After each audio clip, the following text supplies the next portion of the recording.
अदालतों में झूठे दावों और बचाव के साथ सरकारों को उठाने पर निराशा व्यक्त करते हुए दिल्ली हाई कोर्ट ने शनिवार को कहा कि यह गंभीर चिंता का विषय था।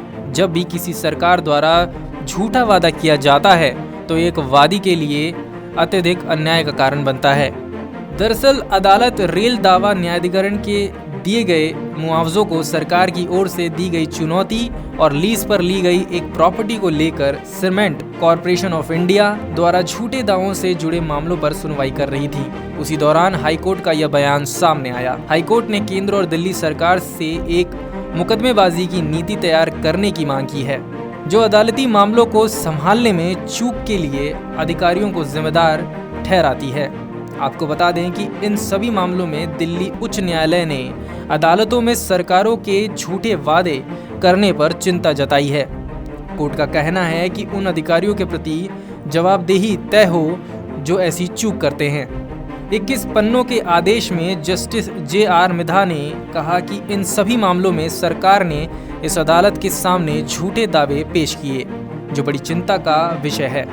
इन सभी मामलों में अदालत की आत्मा को हिलाकर रख दिया है। ऐसा लगता है कि झूठे दावे इसलिए किए जाते हैं क्योंकि ऐसा करने पर किसी सरकारी अधिकारी की कोई जवाबदेही नहीं है। अदालतें ऐसे झूठे दावे करने वालों के खिलाफ कार्यवाही कम ही करती है।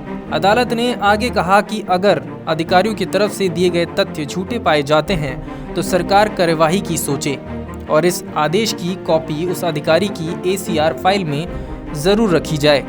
इससे यह सुनिश्चित होगा कि वह अधिकारी अदालती मामलों में अपने काम के लिए जवाबदेह रहेगा। दिल्ली हाई कोर्ट ने सिक्किम और हरियाणा का उदाहरण पेश करते हुए कहा कि वहां पर मुकदमेबाजी की ऐसी नीतियां हैं जो ज़्यादा जवाबदेही लाती हैं। कोर्ट ने कहा कि सिर्फ केंद्र ही नहीं बल्कि केंद्र के साथ साथ दिल्ली सरकार को भी ऐसे नियम लागू करने की ज़रूरत है।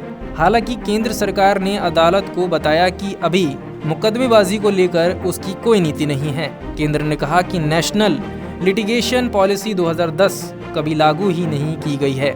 इस पर अदालत ने कहा कि सरकारी मुकदमेबाजी में और जवाबदेही लाने के लिए उसके ये निर्देश PIL जनहित याचिका जैसे हैं और मामले को PIL बेंच को सौंप दिया।